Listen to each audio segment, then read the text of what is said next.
Kesaksian berikut adalah dari Angelika, seorang gadis muda yang Tuhan bawa untuk mengunjungi neraka dan surga. Bagian 1. Kesaksian Angelica, visi di neraka maksimum. Kami berada di dapur ketika putri saya tiba di rumah.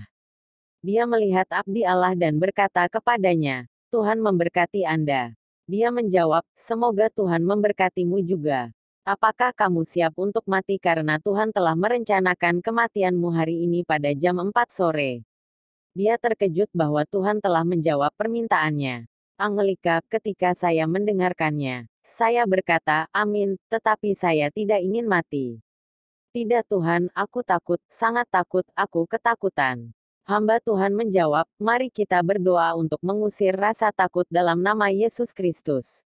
Saya berkata, amin, dan kami berdoa. Tiba-tiba rasa takut meninggalkan saya dan kegembiraan yang tak terlukiskan menyelimuti saya saat saya memikirkan kematian sebagai peristiwa yang lebih baik yang dapat terjadi pada saya. Saya mulai tersenyum, tertawa karena keterkejutan semua orang. Mereka melihat bagaimana saya berubah dari kesedihan menjadi kegembiraan. Saya tersenyum, melompat dan bernyanyi kegirangan. Maksimum. Putri saya sangat gembira dan mulai makan. Dia makan sedikit dari semuanya, berkata pada dirinya sendiri, jika saya tidak kembali, baik setidaknya saya sudah makan dan saya kenyang. Angelika, semua orang tertawa, bertanya-tanya perilaku aneh apa, bukannya sedih, yang membuatmu bahagia. Saya menjawab, tentu saja, saya akan bertemu dengan Tuhan saya akan bersamanya. Tetapi saya tidak tahu apakah saya akan kembali, itulah mengapa saya akan membagikan aset saya. Mereka menatap saya dengan heran, aset Anda. Ibuku membuka lebar matanya karena heran. Maksimum, putri saya membagikan semua asetnya. Saudari-saudari kita di dalam Kristus ada bersama kita dan dia memberi mereka beberapa hal. Ketika saya mempertanyakan sikap ini, dia menjawab, jika saya kembali, saya akan mendapatkan semuanya kembali. Jika tidak mereka dapat menyimpan semuanya. Angelika, saya bisa membayangkan betapa sedihnya ibu saya tentang apa yang baru saja saya katakan. Tetapi saya sangat senang bahwa saya mulai membagikan semua yang saya miliki, pakaian saya, tempat tidur saya, ponsel saya. Dengan satu syarat, jika saya kembali, saya akan mendapatkan semuanya kembali. Mereka mulai tertawa. Maksimum. Dia bertekad, tetapi sebagai seorang ibu saya sangat sedih. Itu tidak mudah. Saya bertanya-tanya bagaimana jadinya. Saya tidak bisa mengerti apa-apa. Saat mereka memulai sholat saya masih sibuk memperbaiki barang-barang di sekitar rumah. Mereka mengundang saya untuk berdoa tetapi saya menjawab bahwa saya akan segera bergabung dengan mereka. Angelika, mereka semua memperhatikan saya selama doa. Saya berdoa, Tuhan saya ingin kehendak Anda dilakukan. Anda bukan orang yang bertobat atau berdusta, saya tahu Anda hidup. Jika saya gagal dalam misi Anda maka lebih baik bawa saya sekali dan untuk selamanya tetapi jika saya mau melakukan kehendak Anda maka bawalah saya kembali ke bumi sambil membantu saya berbicara kebenaran, berkhotbah dan katakan kepada orang-orang untuk bertobat. Ini adalah doa singkat saya. Saya menjelaskan doa ini kepada hamba Tuhan sambil mengatakan kepadanya untuk tidak mengatakan apa-apa kepada ibu saya. Aku tidak akan memberitahunya saat kamu masih bersama kami tapi begitu kamu pergi aku akan memberitahunya, jawabnya. Kami terus berdoa dan membentuk lingkaran. Maksimum. Pada pukul 15.30, Tuhan meminta hambanya untuk mengoleskan minyak urapan kepada putri saya. Beberapa dari kami masuk ke kamar tidur bersamanya. Tuhan memberi kami waktu 2 menit untuk mengoleskan minyak urapan dari ujung kepala sampai ujung kaki. Apa yang telah dilakukan? Kematian malaikat, ibu saya dan Fatima Nafaret, saudara perempuan dalam Kristus mengurapi saya. Tapi saat mereka mengoleskan minyak, saya merasakan sesuatu seperti kaca menutupi saya. Sulit untuk dijelaskan. Saya merasa tertutup baju besi dan saya tidak tahu bagaimana menjelaskannya. Setelah itu, mereka tidak lagi bisa menyentuh saya. Maksimum, saat kami berdoa, saya mencoba untuk meletakkan tangan saya padanya, tetapi saya tidak bisa lagi. Ada semacam baju besi di sekelilingnya. Aneh, tidak ada yang bisa menyentuhnya. Baju besi ini berukuran sekitar 30 cm mulai dari kepala hingga kaki. Yang lebih mengganggu saya adalah kenyataan bahwa saya tidak dapat menyentuh dia, sesuatu yang saya lakukan beberapa kali dalam pelayanan kepada Tuhan. Saya berkata, "Oh, sesuatu telah terjadi." Saya mulai berdoa dan berterima kasih kepada Tuhan. Tiba-tiba kegembiraan menyerbu saya, kesedihan meninggalkan saya dan juga rasa sakit. Saya sangat senang. Kami terus berdoa dan sekitar jam 4 sore, putri saya jatuh ke tanah. Angelika, selama sholat saya mulai tercekik, saya tidak bisa bernafas. Saya merasakan sakit parah di perut dan jantung saya. Saya bisa merasakan sirkulasi darah saya melambat dan rasa sakit yang kuat di seluruh tubuh saya. Yang bisa saya katakan hanyalah, Tuhan kuatkan saya, kuatkan saya. Saya merasa saya tidak bisa bertahan lagi. Saya tidak punya kekuatan lagi. Dia meninggalkan saya. Ketika saya melihat ke langit dengan mata roh saya melihat langit terbuka. Saya melihat banyak malaikat berkumpul dan di tengah-tengah mereka saya melihat cahaya 10.000 kali lebih terang dari matahari. Dan saya berkata, Tuhan, apakah kamu datang? Maksimum. Ketika dia jatuh ke tanah, kami mencoba untuk menahannya, tetapi dia tidak bisa lagi berdiri sendiri. Sekarang kita bisa menyentuhnya. Dia berkata, berdoa. Saya tidak memiliki kekuatan lagi, Ibu. Saya tidak memiliki kekuatan lagi dan saya kesakitan. Pertama, jantungnya sakit, lalu menyebar ke perut. Kami terus berdoa dan memohon kepada Tuhan.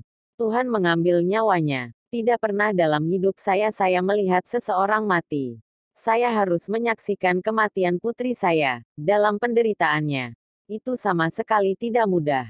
Saya tidak lagi mengerti kata-kata terakhirnya dan pada akhirnya dia tidak lagi berbicara.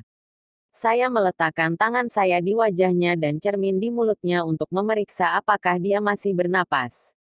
Dia tidak lagi bernapas, dia dibekukan. Aku menggendongnya. Dia masih seksi seperti sebelumnya. Saya mengambil selembar dan menutupinya, lalu mulai dingin. Rambutnya tergerai ke belakang seperti orang mati dan dia menjadi sangat dingin seperti es batu. Angelika, Yesus turun dan saya merasa tubuh saya mati. Saat Yesus dan para malaikat mendekat, saya merasa bahwa saya pergi dan saya bukan lagi diri saya sendiri. Saya tidak lagi hidup, saya sekarat dan sekarat. Saat tubuh saya jatuh ke tanah, mereka sudah ada di sana. Rumah saya penuh dengan malaikat dan di tengah-tengah malaikat saya melihat cahaya yang lebih terang dari matahari. Itu menyakitkan. Saya merasakan sakit yang hebat karena jiwa dan roh saya sedang dirobek dari tubuh saya. Saya menangis dan berteriak ketika saya melihat tubuh saya di tanah. Saya bertanya, Tuhan, apa yang terjadi? Apa yang terjadi? Saya ingin menyentuh tubuh saya dan kembali ke dalamnya tetapi saya tidak bisa. Rasanya seperti mencoba meraih udara dengan tangan saya, tanganku menembus tubuhku. Tak satu pun dari mereka yang berdoa bisa mendengar saya. Saya berteriak, Tuhan tolong saya. Maksimum, suamiku tiba saat kami sedang berdoa dan melihatnya terbaring di sana. Tuhan menghibur saya saat ini karena saya tidak tahu harus berbuat apa. Seolah-olah dia sedang koma. Tetapi saya tidak khawatir tentang apapun karena itu adalah pekerjaan Tuhan. Jadi saya berkata, Tuhan, kehendak-Mu selesai. Angelika, Tuhan Yesus Kristus, pada saat ini saya mendengarkan suara Tuhan. Suara yang indah seperti guntur, penuh dengan cinta. Jangan takut karena aku adalah Yehuwa Allahmu dan aku datang untuk menunjukkan kepadamu apa yang telah aku janjikan kepadamu. Bangunlah karena akulah Yehuwa yang memegang tangan kananmu dan yang menyuruhmu untuk tidak takut karena aku akan membantumu. Tiba-tiba, saya berdiri. Selama ini, saya berlutut mencoba dengan sia-sia untuk menyatukan kembali tubuh saya. Ketika saya mendengar suaranya, rasa takut meninggalkan saya dan saya mulai berjalan dan para malaikat sedang membersihkan jalan, ada cahaya yang kuat bersinar. Saya menemukan kedamaian saya ketika saya menatap cahaya. Saya melihat seorang pria tampan, raksasa, anggun, berotot dan cahaya terpancar darinya. Cahayanya begitu terang sehingga aku tidak bisa mengenali wajahnya. Tetapi saya dapat melihat rambut emasnya yang indah dan pakaian putih dengan pita emas lebar yang melingkari dadanya dan di atasnya tertulis, Raja segala raja dan Tuan segala tuan. Aku menatap kakinya. Dia mengenakan sandal emas yang memancarkan kilauan keemasan. Dia sangat tampan. Dia mengulurkan tangannya padaku. Saat aku menyentuh tangannya, tangan saya tidak melewatinya seperti yang terjadi pada tubuh saya. Saya bertanya-tanya apa yang sedang terjadi. Dan dia menjawab, aku akan menunjukkan kepadamu di sekitar neraka sehingga kamu dapat memberitahu umat manusia bahwa tempat ini benar-benar ada. Demikian juga saya akan menunjukkan kemuliaan saya sehingga Anda memberitahu orang-orang saya untuk bersiap-siap karena saya benar-benar hidup dan kemuliaan saya nyata. Dia berkata kepada saya, putri saya tidak takut pada apapun. Dia mengulanginya lagi dan saya menjawab, Tuhan, saya ingin memberitahu Anda bahwa saya ingin mengunjungi surga tetapi bukan neraka karena itu adalah tempat yang mengerikan. Dia berkata, putriku, aku akan bersamamu. Saya tidak akan menyerah pada Anda. Saya akan menunjukkan neraka karena ada banyak orang yang menyadari keberadaannya tetapi sayangnya mereka tidak memiliki rasa takut, mereka menganggapnya sebagai lelucon dan banyak yang tidak tahu apa-apa tentang itu. Inilah mengapa Anda harus mengunjungi neraka karena ada lebih banyak yang binasa dibandingkan dengan mereka yang datang ke dalam kemuliaanku. Putriku tidak takut pada apapun. Dia mengulanginya lagi dan saya menjawab, Tuhan, saya ingin memberitahu Anda bahwa saya ingin mengunjungi surga tetapi bukan neraka karena itu adalah tempat yang mengerikan. Dia berkata, putriku, aku akan bersamamu. Saya tidak akan menyerah pada Anda. Saya akan menunjukkan neraka karena ada banyak orang yang menyadari keberadaannya tetapi sayangnya mereka tidak memiliki rasa takut, mereka menganggapnya sebagai lelucon dan banyak yang tidak tahu apa-apa tentang itu. Inilah mengapa Anda harus mengunjungi neraka karena ada lebih banyak yang binasa dibandingkan dengan mereka yang datang ke dalam kemuliaanku. Putriku tidak takut pada apapun. Dia berkata, putriku, aku akan bersamamu. Saya tidak akan menyerah pada Anda. Saya akan menunjukkan neraka karena ada banyak orang yang menyadari keberadaannya tetapi sayangnya mereka tidak takut, mereka pikir itu adalah lelucon dan banyak yang tidak tahu apa-apa tentang itu. Inilah mengapa Anda harus mengunjungi neraka karena ada lebih banyak yang binasa dibandingkan dengan mereka yang datang ke dalam kemuliaanku. Saya tidak akan menyerah pada Anda. Saya akan menunjukkan neraka karena ada banyak orang yang menyadari keberadaannya tetapi sayangnya mereka tidak takut, mereka pikir itu adalah lelucon dan banyak yang tidak tahu apa-apa tentang itu. Inilah mengapa Anda harus mengunjungi neraka karena ada lebih banyak yang binasa dibandingkan dengan mereka yang datang ke dalam kemuliaanku. Saya tidak akan menyerah pada Anda. Saya akan menunjukkan neraka karena ada banyak orang yang menyadari keberadaannya tetapi sayangnya mereka tidak takut, mereka pikir itu adalah lelucon dan banyak yang tidak tahu apa-apa tentang itu. Inilah mengapa Anda harus mengunjungi neraka karena ada lebih banyak yang binasa dibandingkan dengan mereka yang datang ke dalam kemuliaanku. Ketika dia selesai berbicara, saya melihatnya dengan air mata mengalir membasahi pakaiannya. Saya bertanya, Tuhan mengapa kamu menangis? Dia menjawab, putriku, karena ada lebih banyak yang binasa dan aku akan menunjukkan kepadamu sehingga kamu akan pergi dan mengatakan yang sebenarnya dan tidak kembali ke tempat ini. Neraka. Tiba-tiba ketika dia berbicara, semuanya mulai bergerak. Bumi berguncang dan terbuka. Saya melihat lubang hitam di bawah. Kami berdiri di atas sejenis batu yang dikelilingi oleh malaikat. Saya berkata, Tuhan, saya tidak ingin pergi. Dia menjawab, anak perempuan saya tidak takut karena saya bersamamu. Dalam sekejap mata, kami turun ke lubang hitam ini. Saya mencoba untuk melihat tetapi ada kegelapan yang dalam. Saya melihat lingkaran besar dan mendengar jutaan suara. Saya sangat panas dan merasakan kulit saya terbakar. Saya bertanya, Tuhan, apakah ini? Aku tidak akan pergi. Tuhan menjelaskan kepada saya bahwa hanya pintu masuk ke terowongan yang menuju ke neraka. Ada bau yang menjijikkan, dan memuakkan dan saya memohon kepada Tuhan untuk tidak pergi. Dia menjawab, putriku ini penting bagimu untuk mengenal tempat ini. Saya menangis, tapi mengapa Tuhan? Dan dia berkata, agar kamu boleh mengatakan kebenaran kepada umat manusia yang sedang binasa, itu hilang dan ada sedikit yang memasuki kerajaanku. Matius pukul 7.14. Saat dia mengatakan ini, dia menangis. Kata-katanya sangat menghibur saya sehingga saya terus berjalan. Kami sampai di ujung terowongan. Ketika saya melihat ke bawah, saya melihat jurang yang tertutup api. Tuhan berkata, putriku, aku memberimu ini. Itu adalah penjilid dengan kertas kosong. Putri saya mengambil pensil ini sehingga Anda menuliskan semua yang akan saya tunjukkan kepada Anda, apa yang akan Anda lihat dan apa yang akan Anda dengarkan. Anda akan menulis semuanya kata demi kata saat Anda akan mengamatinya, karena Anda akan mengalaminya. Saya berkata, Tuhan saya akan, tapi saya sudah cukup melihat Tuhan. Maksimum, waktu berlalu dan tubuh anak perempuan saya masih tergeletak. Tuhan, apa yang terjadi? Air mata mengalir dari matanya dan ketika saya membersihkannya, segera menumpuk. Saya meletakkan cermin di mulutnya untuk memeriksa apakah dia bernapas, tetapi dia tidak bernapas. Kami memeriksa denyut nadinya, tapi tidak ada apa-apa. Kami meletakkan tangan kami di hati kami, masih belum ada tanda-tanda kehidupan. Hamba Tuhan akan mengatakan bahwa di mana dia menemukan dirinya bukanlah tempat kegembiraan melainkan siksaan. Angelika, saya berkata kepada Yesus, saya akan bersaksi bahwa neraka itu nyata, bahwa neraka itu ada, tetapi keluarkan saya dari tempat ini.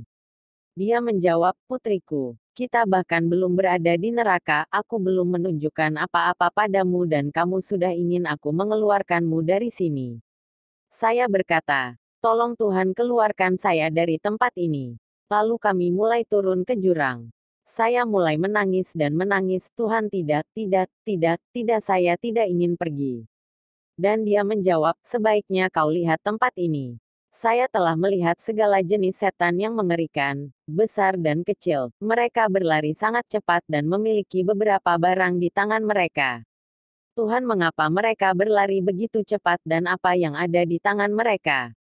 Dia menjawab, putriku, mereka lari seperti ini karena mereka tahu bahwa waktu mereka hampir habis, waktu sangat terbatas untuk menghancurkan umat manusia terutama orang-orangku. Mereka memegang panah di tangan mereka untuk menghancurkan umat manusia. Setiap iblis diberi nama orang untuk dihancurkan dan kemudian membawanya ke neraka. Tujuan mereka adalah untuk menghancurkan korban dan membawanya ke neraka. Dan aku melihat setan-setan itu lari dan muncul di bumi. Dia akan berkata kepadaku, mereka pergi ke bumi untuk mengambil manusia untuk dibuang ke neraka. Saat dia mengatakan ini dia menangis dalam-dalam. Dia terus menangis dan saya juga mulai menangis. Maksimum, putri saya meninggal pada pukul 11 malam, tetapi saya tidak memberi tahu pihak berwenang. Saya berdoa, Tuhan, saya akan bersabar selama 24 jam. Jika putri saya tidak kembali, saya akan memanggil dokter. Tetapi Tuhan mengembalikannya kepada saya sebelum 24 jam. Angelika, Tuhan berkata kepada saya, apakah Anda siap untuk melihat apa yang harus saya tunjukkan kepada Anda? Ya Tuhan, aku menjawab. Dia membawa saya ke sel di mana ada seorang pria muda yang tersiksa oleh api. Saya perhatikan bahwa sel ini diberi nomor meskipun saya tidak dapat memahami penomorannya. Ia melihat ke belakang. Ada sebuah plakat besar, dan pemuda itu memiliki nomor 666 di dahinya. Dia juga memiliki pelat logam besar yang tertanam di kulitnya. Baik cacing tanah yang memakannya maupun nyala api tidak memiliki kekuatan untuk merusak plak. Dia berteriak, Tuhan kasihanilah, keluarkan aku dari sini. Maafkan aku Tuhan. Yesus menjawab, sudah terlambat, aku memberimu banyak kesempatan tapi kamu tidak mau bertobat. Saya bertanya kepada Yesus, Tuhan, kenapa dia di sini? Lalu aku mengenalinya. Di bumi pemuda ini tahu kata itu tetapi tiba-tiba dia melepaskan imannya, lebih memilih alkohol, obat-obatan dan mengambil jalan kebinasaan. Dia tidak lagi ingin mengikuti Tuhan, meskipun telah berulang kali diperingatkan tentang konsekuensi dari keputusan seperti itu. Putri, dia ada di sini karena siapapun yang menolak kata-kata saya sudah memiliki hakim. Kata-kata saya yang telah saya ucapkan akan menghakimi dia pada hari penghakiman. Yohanes pukul 12.48. Lalu Yesus terisak. Cara kita menangis untuk Tuhan berbeda dengan cara kita. Tangisannya sangat dalam dan dia mengungkapkan banyak kesedihan di hatinya. Yesus berkata, "Aku tidak menciptakan neraka untuk manusia." Lalu aku menanyainya, "Tapi mengapa manusia menemukan dirinya di sana?"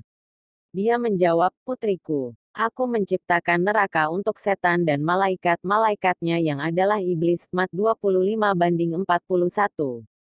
Tetapi karena dosa dan penolakan untuk bertobat, manusia berakhir di sini dan ada lebih banyak yang binasa daripada mereka yang datang ke dalam kemuliaanku. Dia terus menangis dan saya sangat sedih melihatnya menangis seperti itu. Putriku, aku memberikan hidupku untuk kemanusiaan agar tidak binasa, agar tidak masuk neraka. Saya memberikan hidup saya sebagai kasih dan belas kasihan sehingga umat manusia akan pergi untuk bertobat dan memasuki kerajaan surga. Yesus meratap seperti seseorang yang tidak tahan lagi. Itulah yang dia rasakan saat melihat jiwa-jiwa yang terhilang. Saya merasa aman di hadapan Yesus Kristus. Saya membayangkan, jika saya melepaskan Tuhan, saya akan terjebak di sini. Apakah ada anggota keluargaku di sini? Dia menatap saya saat saya menangis dan berkata kepada saya, "Putriku, aku bersamamu, karena saya sangat takut." Dia membawaku ke sel lain. Saya tidak pernah bisa membayangkan melihat anggota keluarga saya di sel ini. Saya melihat seorang wanita tersiksa, ada cacing yang memakan wajahnya dan setan menancapkan semacam pedang ke tubuhnya. Dia berteriak, "Tidak Tuhan, kasihanilah aku, maafkan aku, bawa aku keluar dari tempat ini sebentar." Di neraka orang disiksa dengan mengingat apa yang mereka lakukan di bumi. Setan menertawakan manusia dan memberitahu mereka, "Sembah dan muliakan karena inilah kerajaanmu." Dan orang-orang berteriak dan mengingat bahwa mereka mengenal Tuhan, karena mereka tahu tulisan suci. Mereka yang mengenal Tuhan menderita 2 kali lebih banyak. Tuhan berkata, "Tidak ada lagi keberuntungan bagi mereka yang ada di sini, tapi masih ada kemungkinan bagi mereka yang masih hidup." Saya bertanya kepadanya, "Tuhan, mengapa nenek buyut saya ada di sini?" Saya tidak tahu apakah dia pernah mengenal Anda. "Mengapa dia ada di sini Tuhan?" Dia menjawab, "Putriku, dia ada di sini karena dia tidak bisa memaafkan." Putriku, orang yang tidak memaafkan, aku juga tidak akan memaafkannya. Saya bertanya, "Tuhan, tapi Anda memaafkan, Anda penuh belas kasihan." Dia menjawab, "Ya putriku, tapi penting untuk tapi masih ada kemungkinan bagi mereka yang masih hidup." Saya bertanya kepadanya, "Tuhan, mengapa nenek buyut saya ada di sini?" Saya tidak tahu apakah dia pernah mengenal Anda. "Mengapa dia ada di sini Tuhan?" Dia menjawab, "Putriku, dia ada di sini karena dia tidak bisa memaafkan." Putriku, orang yang tidak memaafkan, aku juga tidak akan memaafkannya. Saya bertanya, "Tuhan, tapi Anda memaafkan, Anda penuh belas kasihan." Dia menjawab, "Ya putriku, tapi penting untuk tapi masih ada kemungkinan bagi mereka yang masih hidup." Saya bertanya kepadanya, "Tuhan, mengapa nenek buyut saya ada di sini?" Saya tidak tahu apakah dia pernah mengenal Anda. "Mengapa dia ada di sini Tuhan?" Dia menjawab, "Putriku, dia ada di sini karena dia tidak bisa memaafkan." Putriku, orang yang tidak memaafkan, aku juga tidak akan memaafkannya. Saya bertanya, "Tuhan, tapi Anda memaafkan, Anda penuh belas kasihan." Dia menjawab, "Ya putriku, tapi penting untuk Tuhan tapi kamu memaafkan, kamu penuh belas kasihan." Dia menjawab, "Ya putriku, tapi penting untuk Tuhan tapi kamu memaafkan, kamu penuh belas kasihan." Dia menjawab, "Ya putriku, tapi penting untuk memaafkan, karena mereka belum mengampuni banyak orang menemukan diri mereka di neraka." akan memberitahu dunia bahwa ini adalah waktu untuk memaafkan dan lebih khusus orang-orang saya karena banyak dari mereka belum mengampuni. Katakan kepada mereka untuk menyingkirkan dendam, kebencian ini di dalam hati mereka. Saatnya memaafkan. Jika kematian mengejutkan orang yang belum bisa memaafkan, orang itu bisa masuk neraka, karena tidak ada yang bisa menebus nyawanya. Ketika kami meninggalkan sel nenek buyut saya, dia dilalap api dan berteriak, "Ah!" Dia mulai menghujat nama Tuhan. Dia mengutuk Tuhan. Siapapun di neraka menghujat Tuhan. Ketika kami meninggalkan tempat ini, saya dapat melihat bahwa neraka dipenuhi dengan jiwa-jiwa yang tersiksa. Beberapa orang mengulurkan tangan mereka, memohon kepada Yesus untuk mengeluarkan mereka dari sana. Tapi Tuhan tidak bisa berbuat apa-apa untuk mereka dan mereka mulai menghujat Tuhan. Kemudian Yesus akan menangis dan berkata, "Sungguh menyakitkan saya mendengar mereka, menyakitkan saya melihat apa yang mereka lakukan, karena saya tidak dapat melakukan apapun untuk mereka lagi." Apa yang dapat saya katakan kepada Anda adalah bahwa masih ada kesempatan bagi orang yang masih di bumi, orang yang belum mati, oleh karena itu yang hidup, dia masih punya waktu untuk bertobat. Tuhan menjelaskan kepada saya bahwa ada banyak orang terkenal di neraka, dan juga banyak yang mengenalnya. Dia berkata, "Saya ingin menunjukkan bagian lain dari tungku." Kami tiba di suatu tempat di mana seorang wanita tertutup api. Dia kesakitan dan berteriak memohon belas kasihan Tuhan. Yesus menunjuk ke arahnya dan berkata kepada saya, "Putriku, wanita yang kamu lihat di sana ini bernama Selena." Ketika kami mendekat, dia berteriak, "Tuhan kasihanilah. Maafkan aku. Bebaskan aku dari sini." Tetapi Tuhan memandangnya dan berkata, "Sudah terlambat, sudah terlambat. Anda tidak bisa lagi bertobat." Dia melihat saya dan berkata, "Tolong beritahu orang-orang tentang neraka, berbicara dengan lantang dan jangan tutup mulut. Katakan pada mereka untuk tidak datang ke tempat ini. Beritahu mereka untuk tidak memainkan atau menyanyikan musik saya." Saya bertanya kepadanya, "Mengapa Anda ingin saya menyampaikan pesan ini kepada dunia?" Dia menjawab, "Karena setiap kali orang bermain dan mendengarkan lagu saya, siksaan saya meningkat. Orang yang memainkan dan mendengarkan musik saya sedang menuju neraka. Tolong beritahu mereka untuk tidak datang ke sini. Katakanlah neraka itu nyata." Dia menangis dan iblis melemparkan pedang ke arahnya dan dia menangis, "Tolong aku Tuhan, kasihanilah aku Tuhan." Namun sayangnya, Tuhan berkata kepadanya, "Sudah terlambat. Saya melihat sekeliling tempat ini, tempat itu penuh dengan musisi dan artis. Yang mereka lakukan hanyalah bernyanyi dan bernyanyi tanpa henti." Tuhan menjelaskan, orang yang di neraka terus melakukan apa yang dia lakukan di bumi. Saat saya melihat, saya memperhatikan bahwa ada banyak setan yang menyemprotkan apa yang saya yakini sebagai air. Saya pikir itu hujan. Tetapi saya memperhatikan bahwa orang-orang dalam nyala api agak melompat di tengah hujan. "Tidak, Tuhan tolong saya, itu tidak mungkin." Dan setan tertawa dan berkata kepada orang-orang, "Pujian dan penyembahan karena ini adalah kerajaan kekal Anda." Saya melihat nyala api semakin kuat dan cacing tanah mempengaruhi setiap manusia berlipat ganda. Bukan air melainkan belerang yang memperburuk api dan menambah penderitaan para korban. Saya bertanya kepada Yesus, "Apa yang terjadi? Tuhan, apa yang terjadi?" Dan Tuhan menjawab, "Inilah upah siapa yang tidak bertobat." Mazmur 11:6, mengintensifkan dan cacing tanah mempengaruhi setiap manusia berlipat ganda. Bukan air melainkan belerang yang memperburuk api dan menambah penderitaan para korban. Saya bertanya kepada Yesus, "Apa yang terjadi? Tuhan, apa yang terjadi?" Dan Tuhan menjawab, "Inilah upah siapa yang tidak bertobat." Mazmur 11:6, mengintensifkan dan cacing tanah mempengaruhi setiap manusia berlipat ganda. Bukan air melainkan belerang yang memperburuk api dan menambah penderitaan para korban. Saya bertanya kepada Yesus, "Apa yang terjadi? Tuhan, apa yang terjadi?" Dan Tuhan menjawab, "Inilah upah siapa yang tidak bertobat."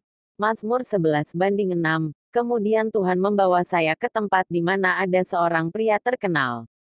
Sebelumnya, Saya ragu-ragu sebagai seorang Kristen. Saya pikir siapapun yang meninggal pergi ke surga, mereka yang merayakan misa akan masuk surga, tapi saya salah. Ketika Paus Yohanes Paulus II meninggal, teman dan anggota keluarga saya akan memberitahu saya bahwa dia pergi ke surga.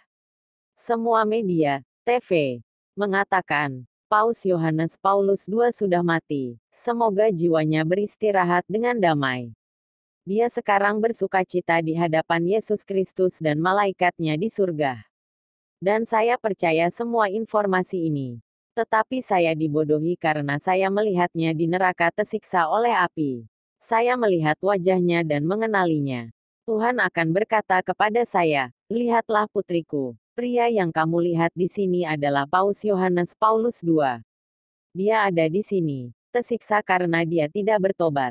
Tetapi saya menjawab, Tuhan, mengapa dia ada di sini? Dia berkhotbah di gereja. Yesus menjawab, putriku, bukan percabulan. Penyembah berhala, egois, pembohong tidak akan mewarisi kerajaan surga. Efesus 5:5. Saya menjawab, saya tahu ini benar, tetapi saya ingin tahu mengapa dia ada di sini. Karena dia berkhotbah kepada orang banyak. Dan Yesus menjawab, ya putriku. Dia mungkin telah mengatakan banyak hal, tetapi dia tidak pernah mengatakan kebenaran apa adanya. Dia tidak pernah mengatakan yang sebenarnya. Meskipun dia tahu yang sebenarnya, dia lebih memilih uang daripada berkhotbah tentang keselamatan jiwa. Dia tidak mengatakan yang sebenarnya. Dia tidak mengatakan bahwa surga dan neraka itu ada. Putriku, dia ada di sini sekarang. Ketika saya melihatnya, ada seekor ular besar dengan duri di lehernya dan dia berusaha dengan sia-sia untuk mencabutnya. Dia memohon kepada Tuhan, Tuhan tolong aku.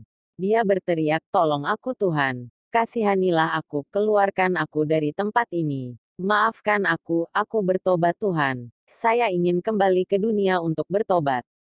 Tuhan mengamatinya dan berkata, kamu tahu betul bahwa tempat ini nyata. Sudah terlambat, tidak ada lagi keberuntungan untukmu. Tuhan berkata, dengarkan putriku, aku akan menunjukkan kepadamu kehidupan pria ini. Yesus menunjukkan kepada saya layar raksasa di mana saya dapat melihat bagaimana orang ini berulang kali merayakan misa kepada orang banyak dan bagaimana orang-orang di sana sangat menyembah berhala. Yesus berkata, lihatlah putriku, tempat ini penuh dengan penyembah berhala. Penyembahan berhala putri saya tidak menyelamatkan. Saya satu-satunya yang menyelamatkan. Selain saya tidak ada keselamatan.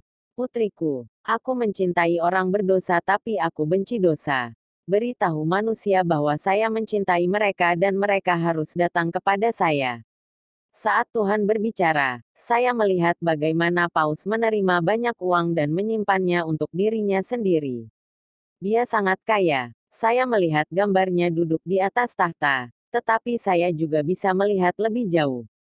Meskipun benar bahwa pria-pria ini tidak menikah, saya yakinkan Anda bahwa pria-pria ini tidur dengan para biarawati, dan banyak wanita lainnya.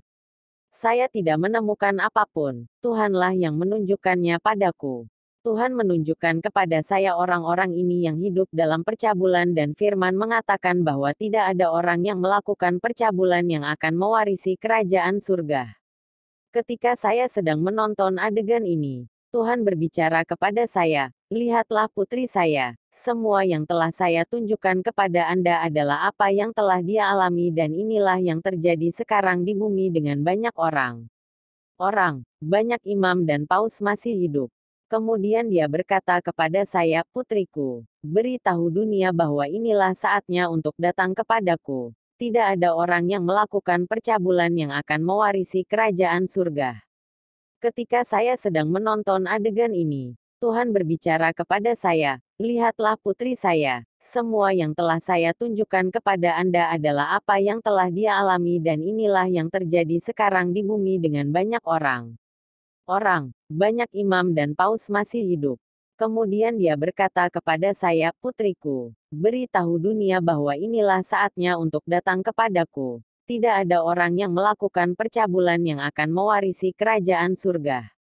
Ketika saya sedang menonton adegan ini, Tuhan berbicara kepada saya, "Lihatlah putri saya, semua yang telah saya tunjukkan kepada Anda adalah apa yang telah dia alami dan inilah yang terjadi sekarang di bumi dengan banyak orang.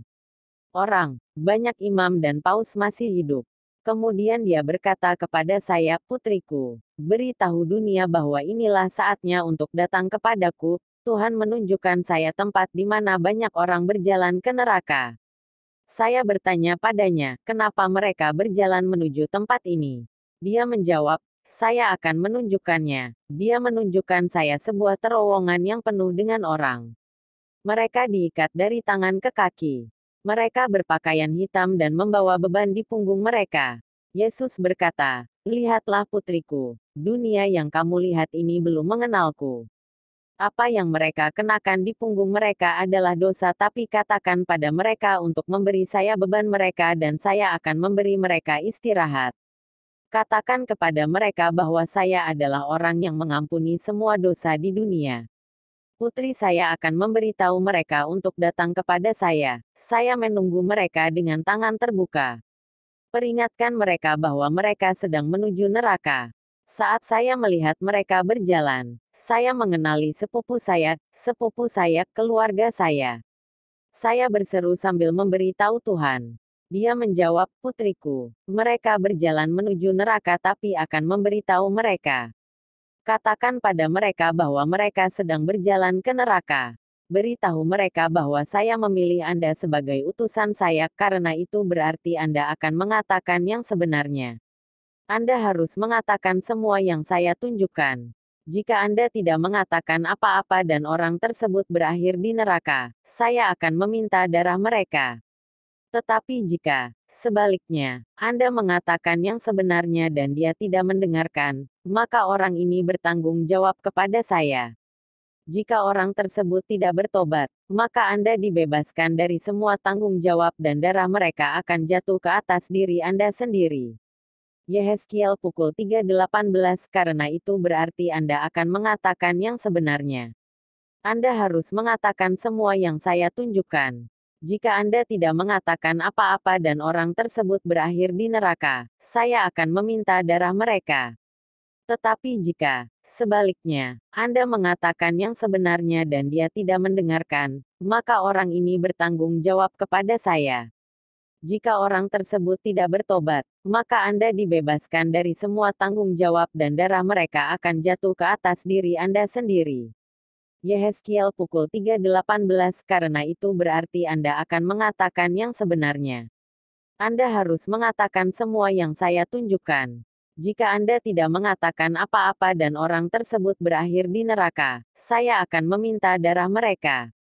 Tetapi jika, sebaliknya, Anda mengatakan yang sebenarnya dan dia tidak mendengarkan, maka orang ini bertanggung jawab kepada saya.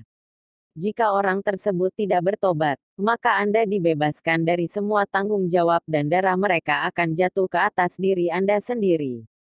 Yehezkiel pukul 3:18. Maka Anda dibebaskan dari semua tanggung jawab dan darahnya akan jatuh ke dirinya sendiri. Yehezkiel pukul 3:18. Maka Anda dibebaskan dari semua tanggung jawab dan darahnya akan jatuh ke dirinya sendiri. Yehezkiel pukul 3:18. Yesus memberitahu saya bahwa banyak orang terkenal sedang berjalan menuju neraka. Orang terkenal dan penting. Ambil contoh Michael Jackson. Dia terkenal di seluruh dunia tapi dia adalah seorang pemuja setan. Meskipun kebanyakan orang tidak melihatnya dari sudut ini, tetapi itulah kebenarannya. Dia telah menandatangani perjanjian dengan iblis, dia menandatangani kontrak dengan iblis, kontrak yang akan membuatnya menjadi terkenal untuk menarik banyak fanatik. Saya melihat setan berjalan melewati orang-orang di neraka mirip dengan langkah tarian yang dia lakukan di bumi. Mereka mundur dan tidak maju saat mereka bersukacita atas penderitaan yang mereka timbulkan pada korban mereka. Biar ku beritahu, Michael Jackson ada di neraka. Tuhan menunjukkannya kepada saya setelah kematiannya. Dia memberi saya kesempatan untuk lihat Michael Jackson tersiksa oleh api. Saya berseru kepada Tuhan, "Mengapa? Tidak menyenangkan melihat dia tersiksa dan bagaimana dia berteriak dalam kesusahan." Siapapun yang mendengarkan atau menyanyikan lagu-lagu Michael Jackson atau fanatik mereka, saya peringatkan Anda bahwa iblis menjebak Anda di jaringnya sehingga Anda berakhir di neraka. Bahkan sekarang meninggalkannya dalam nama Yesus Kristus. Yesus ingin membebaskan Anda agar Anda tidak tersesat. Tuhan berkata kepada saya, putriku, ada juga orang yang mengenal saya yang sedang menuju ke neraka. Saya bertanya, Tuhan, bagaimana mungkin orang yang mengenalmu masuk neraka? Dia menjawab, orang yang meninggalkan jalanku dan orang yang menjalani kehidupan ganda. Dia menunjukkan kepada saya orang-orang dalam perjalanan mereka ke neraka. Mereka diikat dari tangan sampai kaki. Mereka masing-masing mengenakan gaun putih tapi robek, ternoda dan kusut. Yesus berkata, "Putri, lihat bagaimana bangsaku telah berpaling dariku. Putriku, saya beritahu Anda bahwa saya tidak datang untuk orang-orang seperti ini. Saya datang untuk orang-orang suci, siap, tanpa noda, tanpa kerutan, tanpa cacat. Beritahu mereka untuk kembali ke cara lama." Efesus pukul 5:26-27. Saya mulai melihat banyak paman saya dan banyak dari mereka yang telah meninggalkan Tuhan. Beritahu mereka bahwa saya menunggu mereka menurunkan beban mereka pada saya dan saya akan memberi mereka istirahat. Yesus menangis, putriku. Mereka datang ke sini. Pergi beritahu pamanmu, anggota keluargamu mereka menuju neraka. Putri saya banyak yang tidak akan mempercayai Anda. Tetapi saya adalah saksi setia Anda. Saya adalah saksi setia Anda. Aku tidak akan pernah meninggalkanmu. Putriku, bahkan jika mereka tidak ingin percaya, katakan yang sebenarnya karena aku bersamamu. Tidak akan pernah menyerah. Putriku, bahkan jika mereka tidak ingin percaya, katakan yang sebenarnya karena aku bersamamu. Tidak akan pernah menyerah. Putriku, bahkan jika mereka tidak ingin percaya, katakan yang sebenarnya karena aku bersamamu. Putriku, aku juga akan menunjukkan kepadamu bagaimana orang-orang sampai ke tempat ini. Kami pergi ke sebuah terowongan di mana ada banyak orang yang jatuh ke jurang. Bukan 1.000, bukan 2 mil, tapi sebanyak pasir di bumi. Mereka jatuh setiap detik, seperti tangan yang dipenuhi pasir yang dicurahkan. Jiwa jatuh dengan cepat. Yesus menangis, dia berkata, putriku, beginilah umat manusia binasa, beginilah cara itu hilang. Putriku sedih melihat umat manusia binasa. Yesus berkata, setan juga berkumpul di tempat ini. Dan saya berkata, iblis dalam pertemuan. Yesus berkata, ya putriku, mereka bertemu untuk merencanakan apa yang akan mereka lakukan di dunia. Mereka mengadakan pertemuan rahasia setiap hari. Jadi berkata, Yesus membawa saya ke sel di mana saya melihat meja kayu dengan kursi di sekelilingnya. Ada segala jenis iblis. Yesus menjelaskan, putriku, mereka sekarang berencana untuk pergi dan menghancurkan keluarga pendeta, misionaris, penginjil dan semua yang mengenal saya. Putriku, mereka ingin menghancurkan mereka. Mereka memiliki banyak anak panah. Setan-setan itu tertawa dan berkata, mari kita hancurkan dunia dan bawa ke sini. Yesus berkata, pergi beritahu mereka bahwa aku menyertai mereka.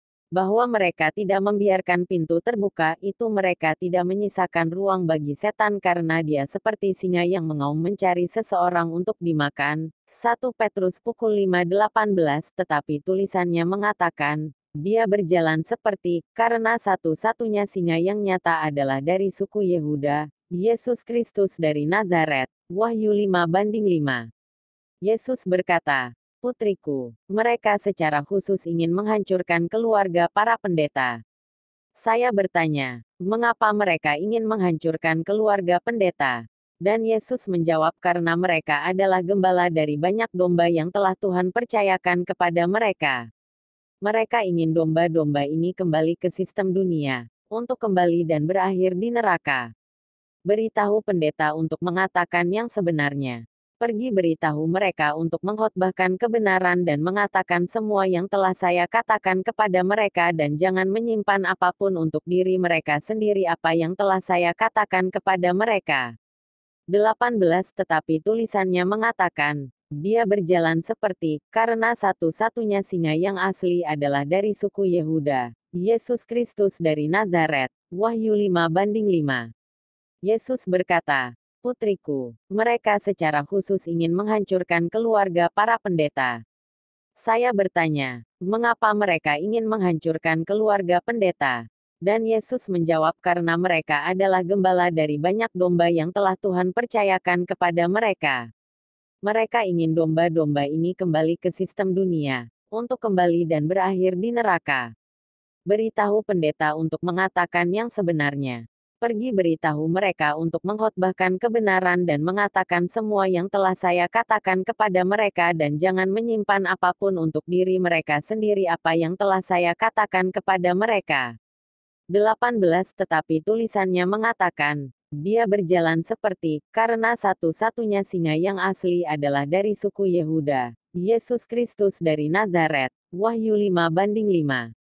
Yesus berkata, "Putriku, mereka secara khusus ingin menghancurkan keluarga para pendeta." Saya bertanya, mengapa mereka ingin menghancurkan keluarga pendeta? Dan Yesus menjawab karena mereka adalah gembala dari banyak domba yang telah Tuhan percayakan kepada mereka. Mereka ingin domba-domba ini kembali ke sistem dunia, untuk kembali dan berakhir di neraka. Beritahu pendeta untuk mengatakan yang sebenarnya. Pergi beritahu mereka untuk mengkhotbahkan kebenaran dan mengatakan semua yang telah saya katakan kepada mereka dan jangan menyimpan apapun untuk diri mereka sendiri apa yang telah saya katakan kepada mereka. Putriku, mereka secara khusus ingin menghancurkan keluarga para pendeta. Saya bertanya, mengapa mereka ingin menghancurkan keluarga pendeta? Dan Yesus menjawab karena mereka adalah gembala dari banyak domba yang telah Tuhan percayakan kepada mereka. Mereka ingin domba-domba ini kembali ke sistem dunia, untuk kembali dan berakhir di neraka. Beritahu pendeta untuk mengatakan yang sebenarnya. Pergi beritahu mereka untuk mengkhotbahkan kebenaran dan mengatakan semua yang telah saya katakan kepada mereka dan jangan menyimpan apapun untuk diri mereka sendiri apa yang telah saya katakan kepada mereka. Putriku, mereka secara khusus ingin menghancurkan keluarga para pendeta. Saya bertanya, mengapa mereka ingin menghancurkan keluarga pendeta? Dan Yesus menjawab karena mereka adalah gembala dari banyak domba yang telah Tuhan percayakan kepada mereka. Mereka ingin domba-domba ini kembali ke sistem dunia, untuk kembali dan berakhir di neraka. Beritahu pendeta untuk mengatakan yang sebenarnya. Pergi beritahu mereka untuk mengkhotbahkan kebenaran dan mengatakan semua yang telah saya katakan kepada mereka dan jangan menyimpan apapun untuk diri mereka sendiri apa yang telah saya katakan kepada mereka. Untuk kembali dan berakhir di neraka. Beritahu pendeta untuk mengatakan yang sebenarnya. Pergi beritahu mereka untuk mengkhotbahkan kebenaran dan mengatakan semua yang telah saya katakan kepada mereka dan jangan menyimpan apapun untuk diri mereka sendiri apa yang telah saya katakan kepada mereka. Untuk kembali dan berakhir di neraka. Beritahu pendeta untuk mengatakan yang sebenarnya. Pergi beritahu mereka untuk mengkhotbahkan kebenaran dan mengatakan semua yang telah saya katakan kepada mereka dan jangan menyimpan apapun untuk diri mereka sendiri apa yang telah saya katakan kepada mereka. Ketika kami meninggalkan tempat ini, dia berkata kepada saya ingin menunjukkan sesuatu. Ada juga anak-anak di sini. Dan saya berkata, Tuhan, anak-anak di neraka. Kenapa mereka di sini? Kata-katamu berkata, biarkan anak-anak kecil masuk ke dalam diriku dan jangan mencegah mereka karena kerajaan surga adalah milik mereka yang seperti mereka. Matius pukul 9:14, Yesus menjawab, Putri, memang benar. Kerajaan surga adalah milik apa adanya. Tetapi anak ini harus datang kepadaku, karena siapapun yang datang kepadaku tidak akan ditolak. Yohanes pukul 6:37. Seketika, Tuhan menunjukkan kepada saya seorang anak laki-laki berusia 8 tahun yang tersiksa oleh api. Anak laki-laki itu berteriak, Tuhan kasihanilah aku, bawa aku keluar dari tempat ini. Saya tidak ingin berada di sana. Dia terus menangis dan menjerit. Saya melihat setan di sekitar anak laki-laki ini yang tampak seperti gambar di komik. Ada Dragon Ball Z, Band 10, Pokemon, Doradel.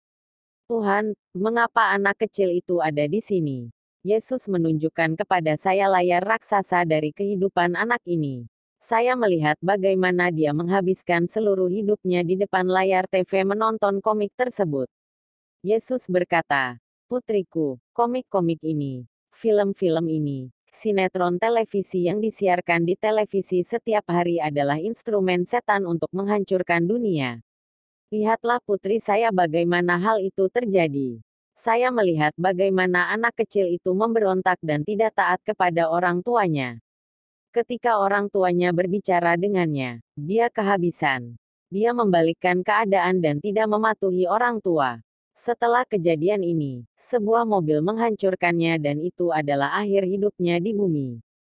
Yesus menjelaskan kepada saya, sejak itu dia berada di sini di neraka. Saya melihat anak kecil itu bagaimana dia disiksa. Yesus berkata, "Putriku, beritahu orang tua untuk mengajar anak-anak mereka dalam terang kata-kataku."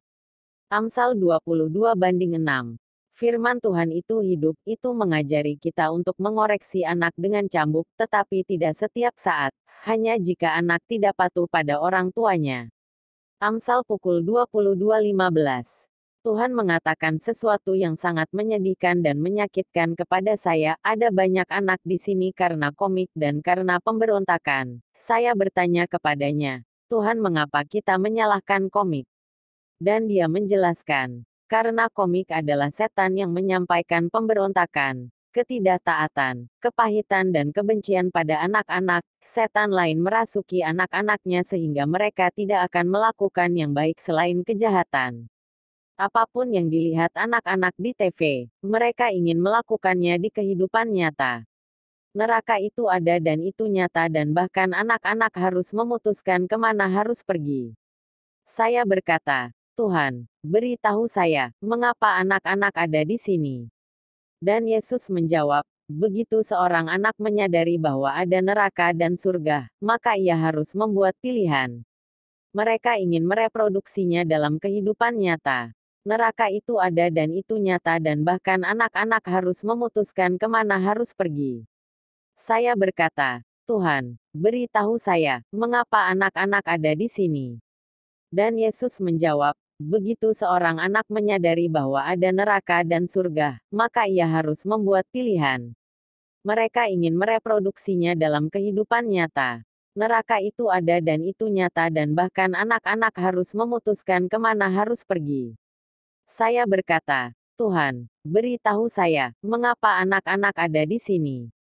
Dan Yesus menjawab, "Begitu seorang anak menyadari bahwa ada neraka dan surga, maka ia harus membuat pilihan."